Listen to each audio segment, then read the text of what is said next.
Hello and welcome to a very special episode of A Celtic State of Mind during a very special charity weekend, all in the name of three fantastic charities. Just as Celtic are about to make history, a quadruple treble is on the pipeline, along with our 12th consecutive trophy. My name is Erin Boyle. Some of you may know me from my Celtic poetry, and others may know me from the K&O Foundation, a charity that keeps football free for kids. Tonight, I am joined by Pat Griffin, Brian Ainsley, and Mark Kingsman, three long-standing K&O Foundation trustees. Since 2010, the lads have brought over 10,000 children, young people and families over the turnstiles, and I'm sure those who attend home games on a regular basis will be familiar with the K&O kids making noise for the boys in section 115. Pat, Mark and Brian, thank you very much for joining us today. You're welcome. Oh, Erin. 10 years. 10 years of the K&O. Mark, you've been there from the beginning. I said, really, you're our co-founder. What inspired the K&O Foundation back in 2010, and what made it the success that it is today? Well, the start of the K&O Foundation goes back to the Bringing Martin Home campaign, which I think a lot of people are probably familiar with. But for those who don't know who Martin Kane is and where the K&O name came from, Martin was a boy in Australia who was on the Celtic Quick News blog quite a lot. And what happened was he took very unwell virtually overnight. He went home from work, went to his bed as normal, and then woke up during the night feeling unwell. And the next day was paralysed from the neck down. Consequently, some of the guys on Celtic Quick News, to cut a long story short, got themselves together to raise some money due to the fact that Martin was stuck in hospital. He couldn't go home because his house needed adapted, and it was going to cost a substantial amount of money to do so. So thankfully, they managed to raise the money under the name of Bringing Martin Home. And they got the money raised, and effectively the idea was he would have his house adapted. The care package would be put in place by the Australian authorities, and Martin would be back home with his family. So that happened, and we thought at the time that was probably going to be the end of it. However, John Paul, who was also on the Celtic Quick News website, came up with the idea of rewarding some kids who had assisted with a massive bucket collection for the campaign. And the idea was to buy them some from the shop or take them along to a game. And that really sparked off the idea of taking kids along to Celtic Park to see football. It started off, it was a bit of a whirlwind. I went along with John Paul to the Celtic office with the intention of purchasing 20 season tickets. And the idea being that we would have 20 season tickets to start with and see how it went. John Paul was sitting in the office and blurted out that, no, we'll buy 50. And I said, look, we've actually up the galley here and we're going to buy 50 season tickets to take kids to football. But thankfully we took the 50. John Paul took out his credit card and paid for those tickets to start with. And then thereafter it was a case of starting the fundraising. So that's when that kicked in, and it was I think the first thing we did was probably a comedy night. Patrick Rawlink came along and some other comedians, and that was the sort of first event. And then it started just a case of getting funds together. And as always, the Celtic support gave us such great backing, both as a whole and individuals doing things for it to raise money for us. And consequently, it just started to grow from that relatively small 50 tickets up to where we are today. So that's where the Keno Foundation originated from, and that's where the name came from under Martin Kane. We've came a long way in such a short time, and you guys must be so proud of the accomplishments in such a short space of time. 10 years with 186 season tickets, with an average of 134 kids each match day. How do we go about organising our match days, and what is it like in the day of the life of a Keno volunteer? Bloody hectic. It's great. The actual process starts months in advance. You know, we've got the games booked months in advance. People either get in touch with us directly, saying somebody told us you'll be able to take us to the football, and then we point everybody to the website to make a formal application. So basically people will apply through the website. We'll look at it, and it's not a case of whether they fit the criteria or they're suitable. It's mainly to find out where we can fit them in. Just about everybody who actually applies for a game will get a game, you know, at some stage. So we have the applications come in. We look at the games coming up ahead, and we try and fit them in. You know, if we've got big groups, small groups, sometimes one group will take up the whole game. Then what we do is we send out some paperwork to them to say, right, this is the game we want to offer you. Are you going to accept that game? And if they do, then we then send out a formal letter to them with all the instructions and a couple of forums to fill in when they bring the kids on the game on the day of the game, and that's basically to just the kids' names and date of birth to comply with season ticket rules to make sure that the kids are under 13, and basically disclaimer for, you know, should they want to use their photographs or videos for social media. Then they come along to the game. So a typical day is, as you know, is actually hectic. It starts normally about, for a 3 o'clock game, it starts about 10 in the morning for me. Sometimes we're at the, you know, if we've got a group coming over from Ireland or a group coming early, then we're at the stadium for 11:30 to meet them. Hopefully try and get a wee mini tour arranged, just, you know, through the tunnel and into the dugouts, and then we take them for something to eat. And so by the time we get home, you're looking at being out from about 10 in the morning. We'll get home at about 8 o'clock at night.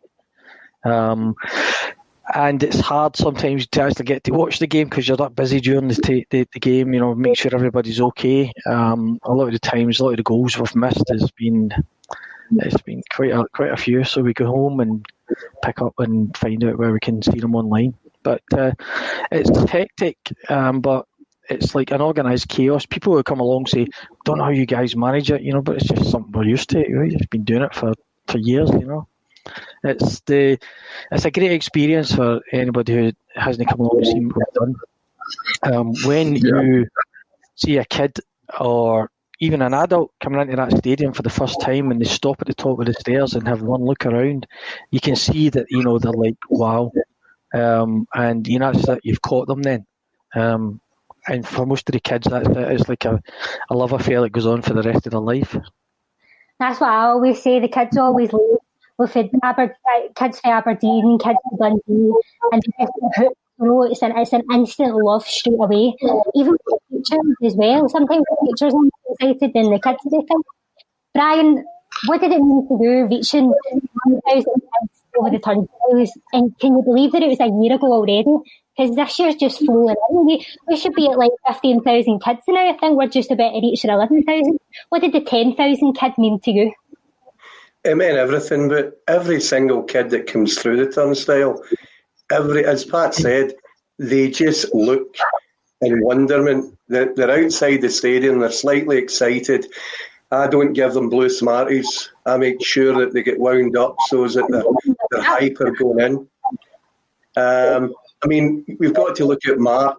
Mark had a full head of hair probably when this started, and look at him now. But no, the kids, I'm only 23. Look at me. When we started off, I came in a year into the Kano Foundation, and at that stage we were growing existentially. But the whole thing was always the same. It was a kid in wonderment when they got to the top of the stairs and looked out to the stadium, and an empty stadium it was. They just looked across. And every single time I see that, whether it's a kid or whether it's a guardian, I get the same feeling, the very same facts that I got when I went to my first game with my dad. And that's what the kids are like. Because in most cases, they won't be able to afford it. The 10,000th kid, he came down for Aberdeen. Aberdeen supporter, believe it or not. Brian. What? That was a 9,000 kids. See, there you go. That's what happens. Our next game should be 11,000, so that's they merge into each other now. It's so special, honestly. 10,000 kids was a girl called Erin, funnily enough, from Clydebank. And, so it was. And the display was chaos. Me and Erin and the teacher went onto the pitch. So we had a bird's eye view of our section of all you guys trying to organise this display. And the pictures of our display, you know, the way I see us is we're almost like a mini Green Brigade, you know, and this was like a wee mini tifo for the kids. It was magic. On the note of match day, a lot of people don't know who we are, who might be listening, or they might see us, but they just might not know exactly who we are. So let's take a wee look back at some of our match day highlights over the years. The smiles on those faces, you'll see them from far and wide. Tell me, paradise. Tell me, have you ever seen paradise? Oh, tell me, have you ever seen paradise?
I'm actually tearing up watching that. How does that make you feel, guys, knowing that it's been 10 months since we've seen those faces? You just want to be back. You want to be in that stadium with the kids and bouncing about before the game and then during the game. The game's immaterial at times because it's the kids' enjoyment. Like I was saying, you know, half the time we don't get to see the game, you know. We're that involved with the kids, but it's you do miss it. You know, it's the great thing is that Brian's at the same level as the kids. That's a great thing. Brian is at the same level as the kids. He's just a big kid himself. Brian is known as the type for a park head. You can't miss him. And in fact, Brian, not only are you the Pied Piper of Parkhead, but recently you also took character as the Kano Grinch last year at Christmas. How did that feel, hitting the papers once again?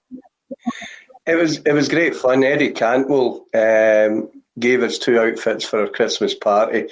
One was a minion, which would fit Joe Mackin very well because it's that round. And I took the Grinch and I wore it to the game. And it was absolutely fantastic. I lost half a stone, I must admit, even though it was a cold December day.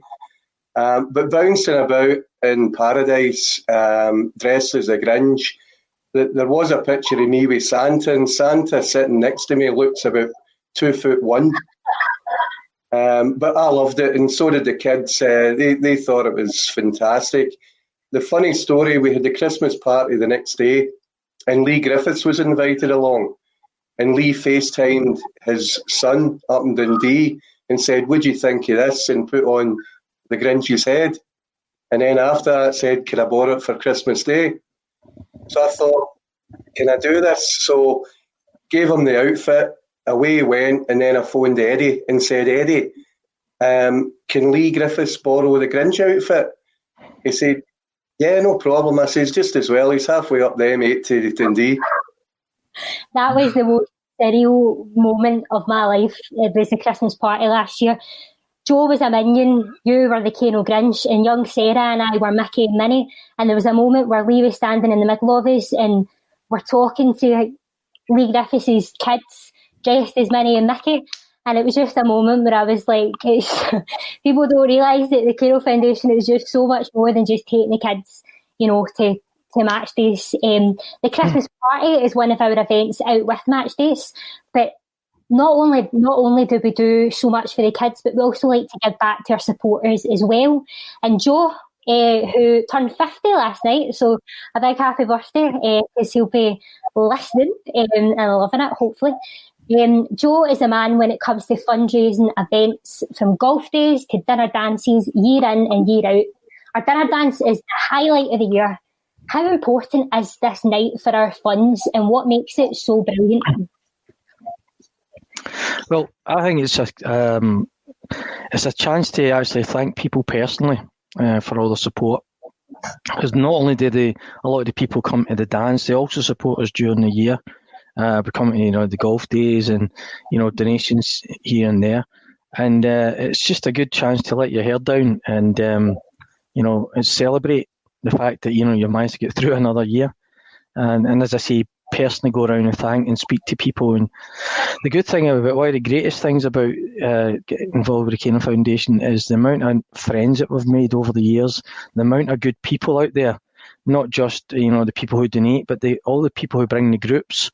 And you can't forget that out with the match day, they come and bring the kids in the match day, but out with the match day, these guys are there 24/7 for these kids.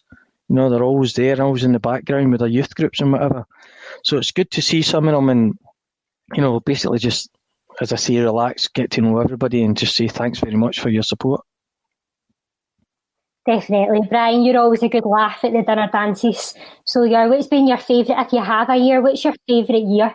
Because there's just, I wasn't there at the Radisson, for example. I've only experienced one dance. It feels as if I've been here forever. What's been your favourite year? Well, I think when you look back at certain events, you look back at, we pre-arranged these well in advance, a year in advance. Joe's the driving force behind it. So we had booked Radisson Blue and we thought, right, this is fantastic. We'd get John O'Farrell of Celtic Canvas Art, can't praise him enough, who dressed the Radisson Blue inside the hall. He also dressed the stairs on the way up, and we had a fantastic time. But we were dressed in the room, and Celtic were playing somebody that Saturday at Govan. And the result was 1-5, and we were watching it on the big screens in the actual hall. And there was a band who were playing the O2 Academy up the stairs. And they were there in their room trying to get the game, and we were all watching it and enjoying it in the Radisson. And it was just a fantastic feeling that night, because everybody, if we'd have won or if we'd have got beat that day, we would have still had the same atmosphere. Everybody came into that night and everybody was bouncing, and it was fantastic. And then Joe took over as the DJ at the end. And it was just one of the cracking nights. And the weird thing is, I hadn't had a drink all night until I went down into the bar after the event. And there was the band who had played the O2 Academy, snorting about with bottles of vodka and stuff like that, and saying, where's the private lounge? I says, there isn't one. The celebrities are out here. They've just been to a dance. And they were hopping mad because they didn't actually get to see the game. And we'd watched it. But things like that, meeting people, as Pat said, letting their hair down and just having a fantastic night. And I've not known one person who hasn't came along and said, you could charge a fortune for this. We don't want to do that. We don't want to rip people off. We want to give them as good a night as possible, whether it's at Celtic Park, whether it's in the Radisson, or whether it's anywhere else that we book. It's all about everybody coming along, having a fantastic night and just enjoying it. Definitely. And instead of just talking about it, let's take a wee look back at some of the highlights of our dances. It's fantastic. So let's see.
It makes me so emotional watching back anything.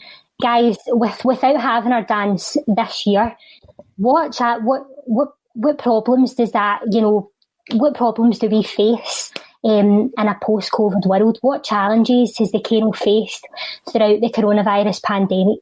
Nicola Sturgeon just released a statement there. I thought, oh, Nicola, you pick your times, eh? She was talking about potentially getting into a lockdown on Boxing Day. What does this set in place for us looking to the future? I think all first and foremost. On you go, Mark. Sorry. I think, obviously, the first and foremost, the main aim of the Kano Foundation is to take kids to football matches, and that's obviously very difficult just now. In fact, what's impossible just now, and that makes it obviously very difficult for us. So we've just got to plan for a future when things do go back to normal or semi-normal, and we can try to get at least partial crowds in.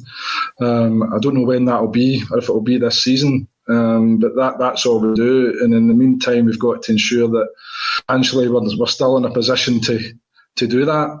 So that the issue is we still have to try and go through the whole fundraising process. And we normally have a bucket collection at the start of the season, but as you know, Erin, we made that a virtual bucket collection, and thankfully it was very successful, but it allowed us to give us some funds to keep things going, during this COVID time, so as people don't forget about us, because, people see us in the stadium and people know who we are, but, when there's nobody there to see you, you can sort of fall away and fall into the background. So it was important that we still kept our focus, and the Celtic support still knew we were there, and we were going to come back at some point.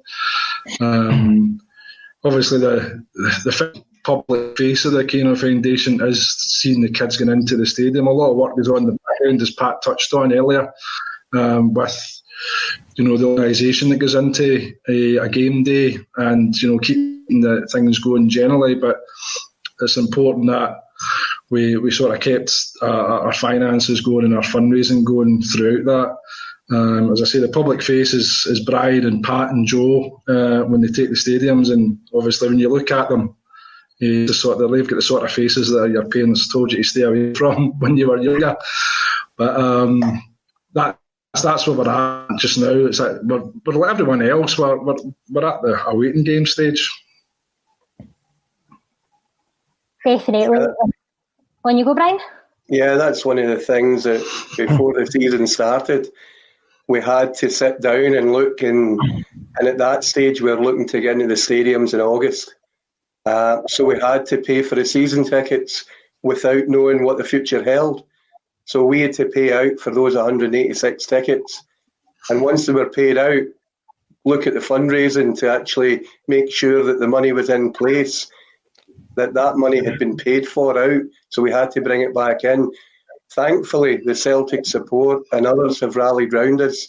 But we're still at that stage where we'll have to look at it again at this time, well, in probably April, May next year as well.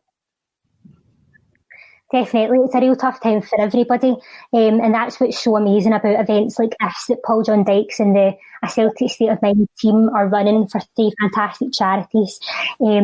It's really important, it's a hard time of year as it is, let alone during a pandemic. So it's really, thank you to everybody that's tuning in. Thank you to everybody that's donating. It really means the world to everybody that's been involved this weekend.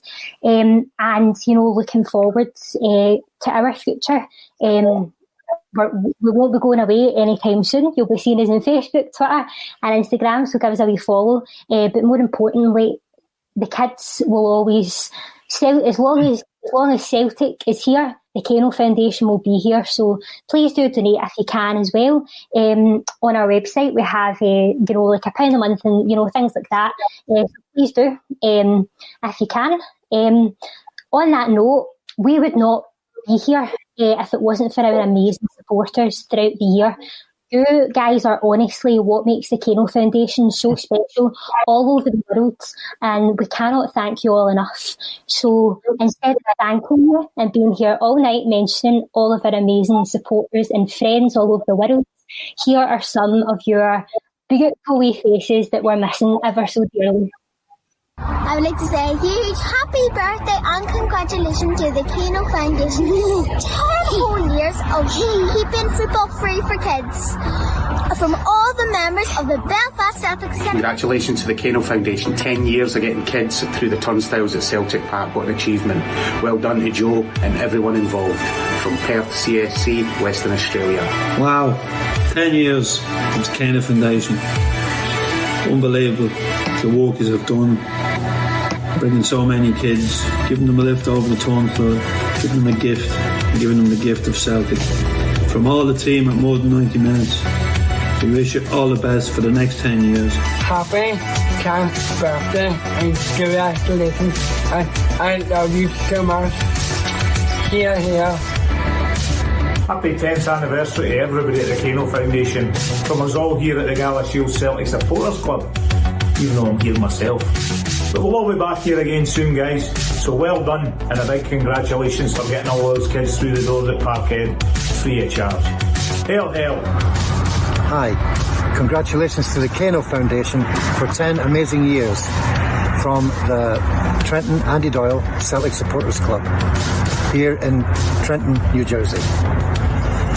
May you continue for another 10, 20, 30 years doing great work on behalf of the Celtic family. I'm very excited myself because today is my first day at a new job. I'll be teaching sporting integrity here.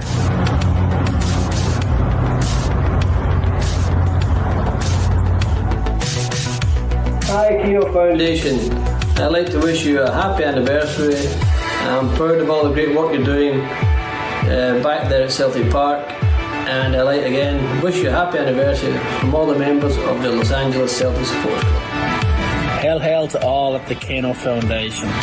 On behalf of myself and here from Toronto Pearson Airport, and yes, we are still flying and we'll be flying home to see you soon enough. Again, on behalf of the North American Federation, Joe, Brian, everybody there, congratulations on a fantastic 10 years. The Federation is more than happy and proud to be associated with you guys. Congratulations, keep up the good work, and we'll see you for another great 10 years. God bless, hail, hail, see you soon. Hey, this is Chris from the Plowboys CSC, Philadelphia.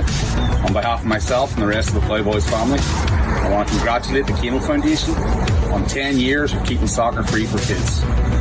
Congratulations, guys, and keep up the good work. The Keno Foundation has taken 10,000 kids to Celtic Park to experience their first game of excitement and joy watching Celtic. Happy 10th birthday to the Keno Foundation from Jill and Dave in California. Congratulations on the great job you do for the kids. Hail, hail. Hail, hail. Go Keno. Go Celtic. Hello, everyone. Hugo Strani here in Toronto, Canada, on the shores of Lake Ontario. Wishing a very happy 10th birthday to everyone at the Keno Foundation. Congratulations on 10 years of truly inspirational hard work. Your commitment and dedication for a great, inspiring foundation. And I salute all the hard-working team of volunteers and workers. And of course, somebody's got to drive the bus. And a big shout out to Mr. Joe Mackin and Mr. Brian Ainsley for all the work that you do. And as we go through this COVID-19, charity fundraising work has suffered. So let's make a good commitment as we come to the beginning of an end, as we get back to the new normal, to make Keno stronger and better for 2020 and beyond. I wish you all a very happy 10th birthday. I hope you're well. I hope you're safe. And of course, congratulations on 9 in a row for our own beloved Celtic Football Club. My personal wish is to be with you all for your 10th anniversary Keno Foundation in Glasgow next year. So I look forward to that. I also have another personal wish, and that is that one of these days I'm going to get to hear Joe Mackin's real voice, because by the time I get to Vegas, Joe is completely hoarse. He's been there a few days before me. So Joe, maybe I'll get to hear your real voice one of these days. A salute to Keno. Thank you. Gormila Margaret, merci beaucoup, and happy birthday. Hi, Paul Green here from Perth, Australia, Martin's brother. Just like to wish the Keno Foundation many happy returns on the 10th anniversary, and keep up the good work, guys. I know it's not the best time of year, but stay safe, and hopefully we'll be back in paradise soon, shouting for the hoops. God bless, guys. Have a great day, yeah? More tears from me. It's just too much. I just loved that wee girl at the beginning, sitting in the car. She was brilliant.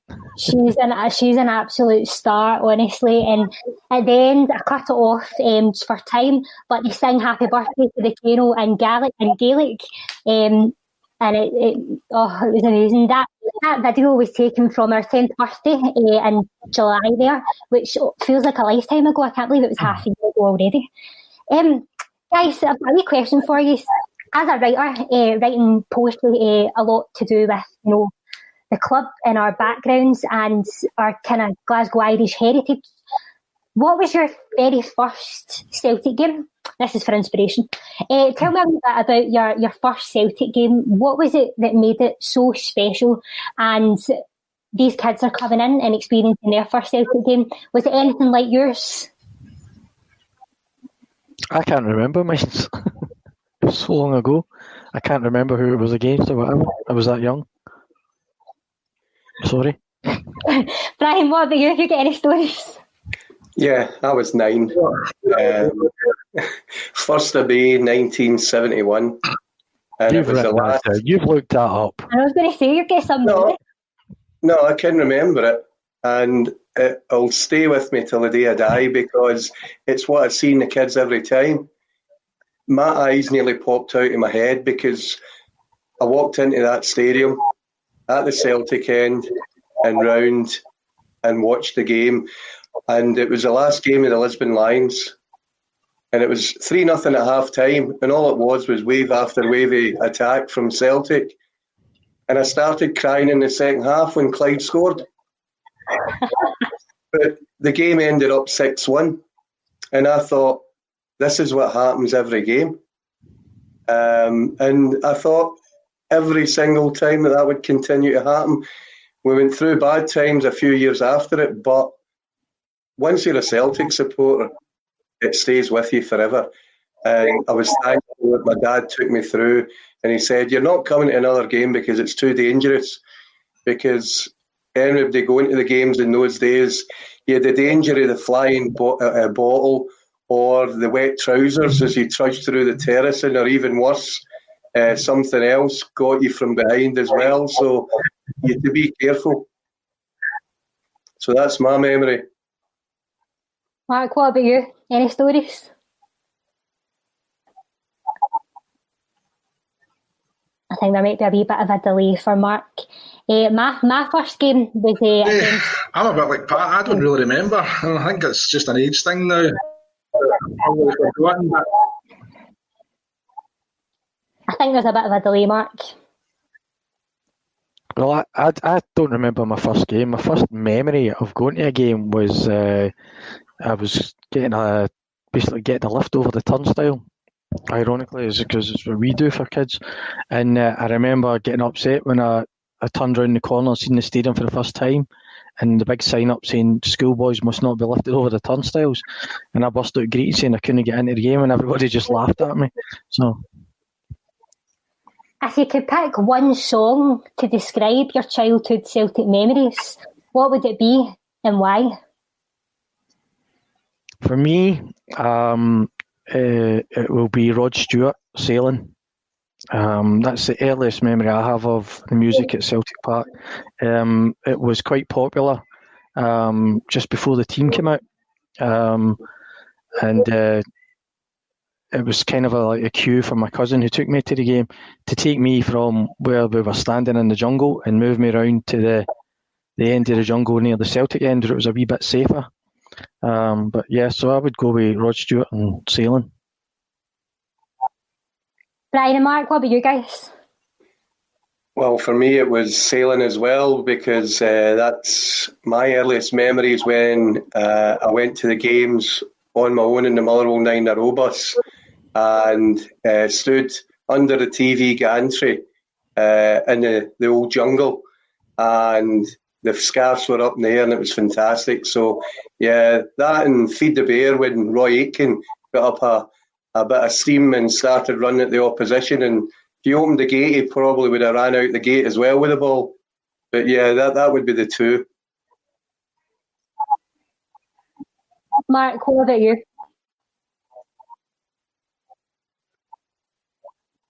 I think Mark's frozen in time. I can see it. As far as songs go, I've got a different... Oh, I can you.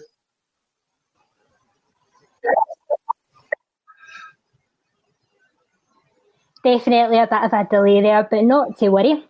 Guys, would you like a wee poem? Who from it? Oh, sorry? Who from? Myself. Of course we would love it. You know, we always look forward to your poems. Oh, I don't know about that. Go for it. This wee poem was inspired by one of Andrew Milne's Celtic Soul podcast guests, and if you haven't seen it, please do watch it. He posts them. It's a Tuesday and a Friday on average anyway, and they're totally phenomenal. So he had Charlie Lord on, who is from New York, and the interview really resonated with me. So this is a wee poem for all the Celtic fans all over the world, home and away, who can't be with us at this moment as we are about to witness history, a quadruple treble. Celtic, why are you like this? You're making me greet the beat of my heart in my chest, the 4-leaf clover on my breast. I'm so blessed to only be up the road, as they say, just 15 minutes away from paradise. Hundreds of thousands travel far and wide on ferries and seas of green and white. What a sight. Yet for me, it's 6:30 in the morning and a dodgy signal warning's popping up. The wains are in a strop. The wife's away to the shop. She's pissed off and I'm pissed off. And I woke up the whole house auto miss kick-off. That means the group chat will be pinging and Parkhead will be singing, and I'm 3,218 miles away. No having a Scooby who Lennon's even played with, and all I'm saying is, I just wish I was only up the road, as they say, just 15 minutes away from paradise. My youngest, you see, is only 3, too young to truly understand. But when I'm playing the songs and watching the game, the fans light up, hears the fans, I close my eyes and I'm right there.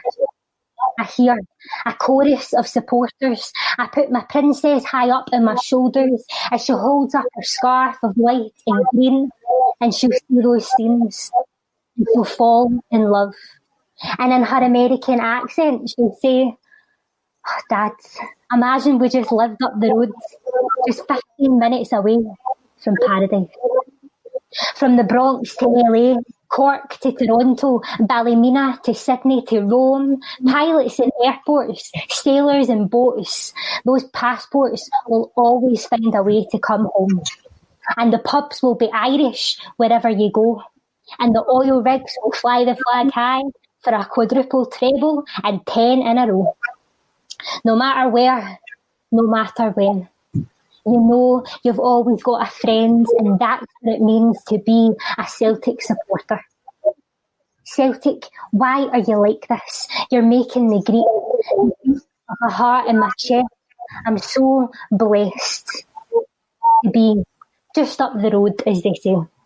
15 minutes away from paradise. Thanks. Well done. Thanks. It's weird doing that to you, isn't it? It's like a wee free audience. It's great. This is what the world looks like, innit? For the world of music and spoken word. I'm really missing my spoken word gig, so that poem spoke all about friendships within the Celtic community, and our Cairo community is so special. Teresa and Tommy. Can we just talk about Teresa and Tommy for a second? Because I've never met a woman with so much energy and so much pride. No matter where she goes, last year she was in Thailand, raising money, raising funds wherever she goes. Talking to Neil, who's one of our matchday volunteers, and he was saying he was scrolling through Twitter and he seen a picture of Alan Thompson in Thailand with a Cairo scarf.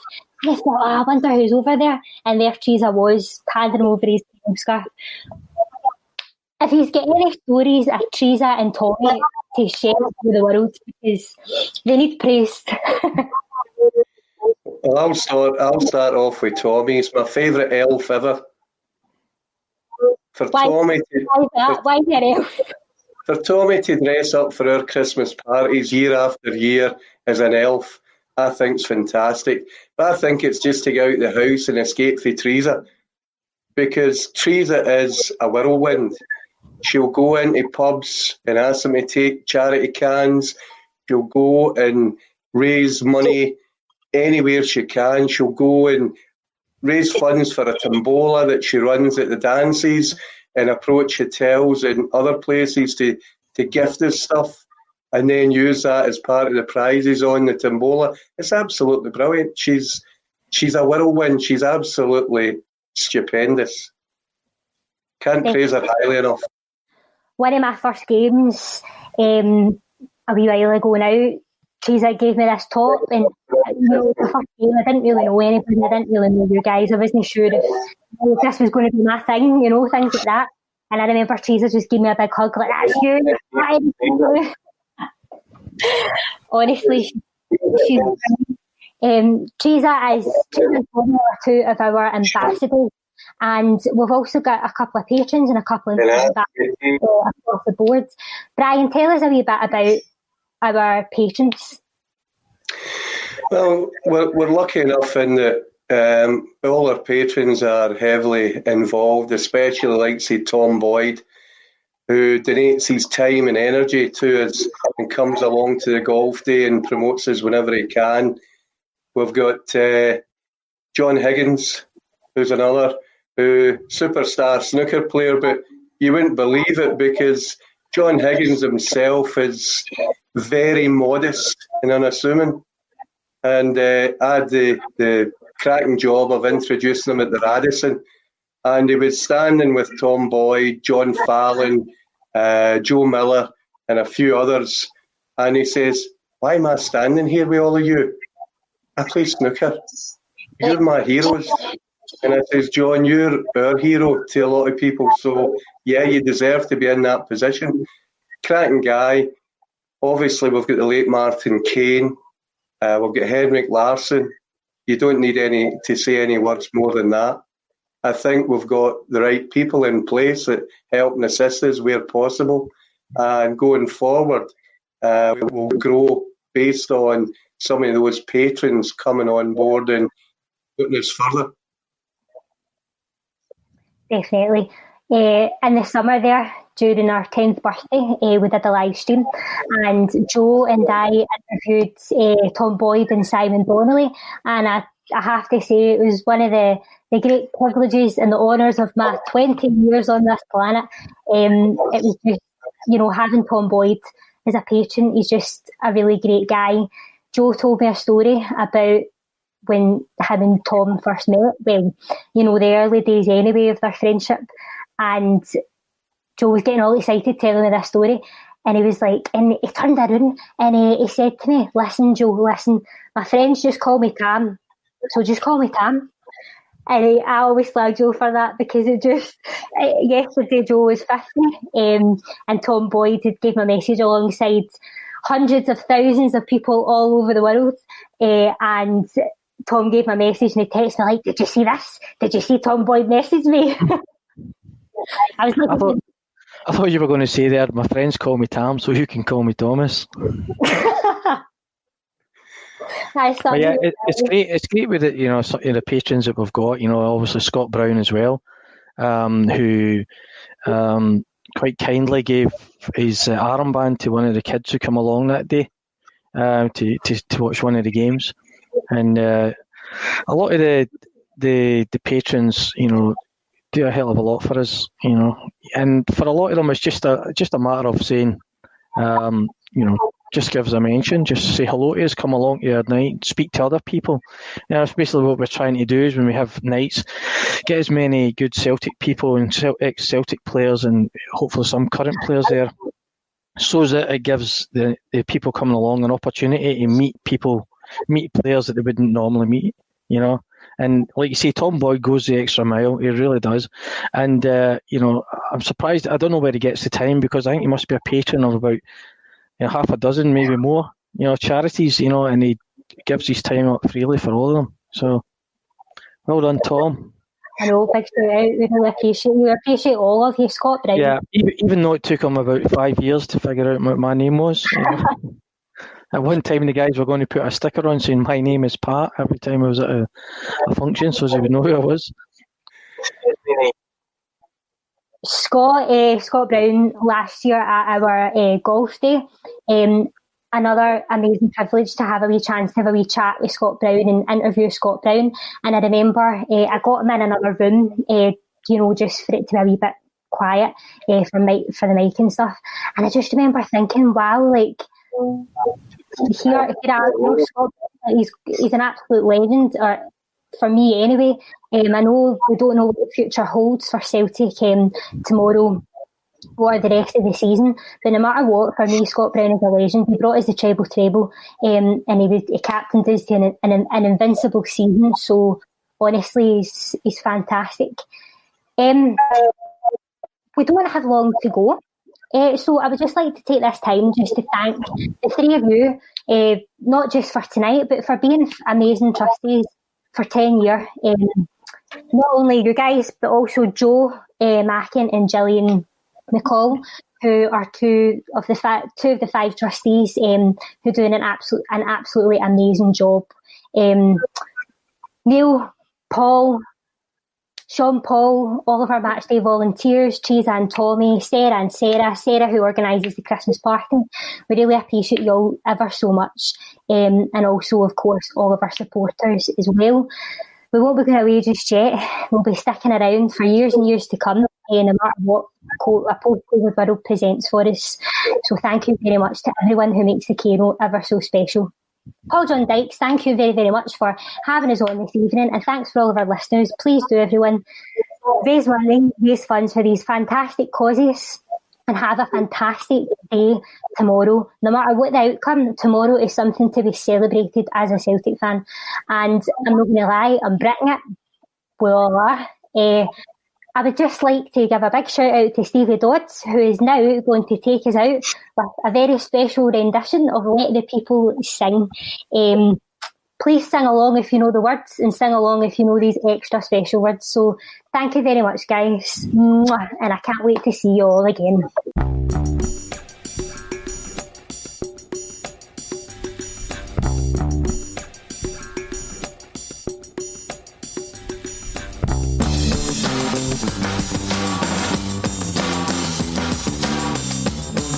Thank you.